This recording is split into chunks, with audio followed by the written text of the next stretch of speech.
ప్రార్థన. దేవుడైన యెహోవాను స్తుతించుకుందాం.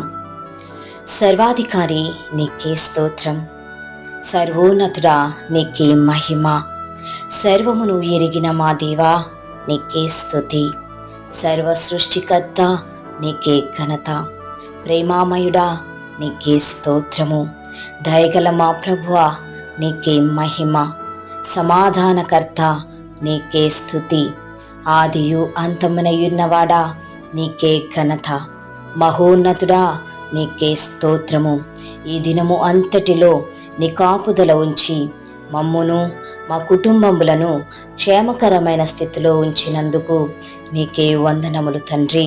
నీతో ఎక్కువ సహవాసము చేసే సమయమును మేము వినియోగించుకునే కృప దయచేయమని యేసు నామములో అడిగి బ్రతిమలాడుకొనుచున్నాము తండ్రి. ఆమేన్.